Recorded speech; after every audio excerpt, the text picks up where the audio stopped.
तर गाईस राम राम. तर गाईस बघू शकता आजचा आपला प्लॅन आहे, आपण फिरायला चाललोय.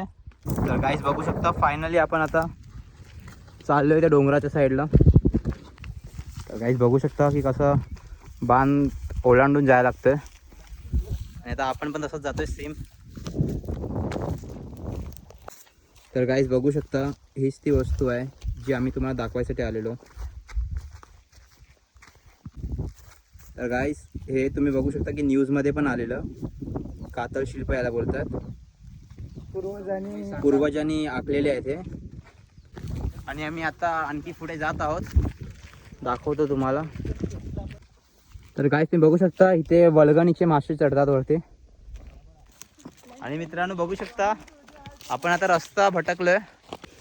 गाईस इथे आपल्यासोबत मॅन वर्सेस वाईल्ड प्रमाणे सिच्युएशन आलेली आहे. बघू शकता तुम्ही झाडा झुलप्यातून आपण जात आहोत.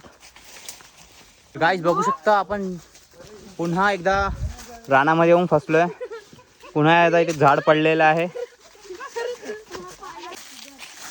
तर गाईस तुम्ही बघू शकता मुलं किती हार्डवर्क करतायत रस्ता शोधण्यासाठी. तर गाईस गावाला येऊन अशी सिच्युएशन खूप क्रिटिकल होते आणि मजा पण येते, एक्साइटिंग पण वाटते.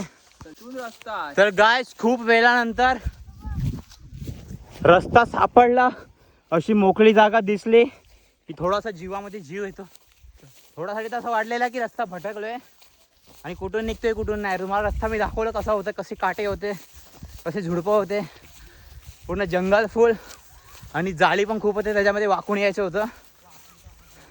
तर गाईस हालत बघू शकता तुम्ही आमची.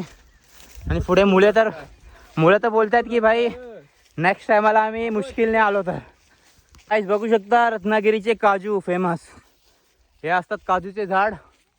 तर गाईस बघू शकता आपण त्या डोंगराच्या इथे होतो, तिथून आपण इथपर्यंत असं आलोय.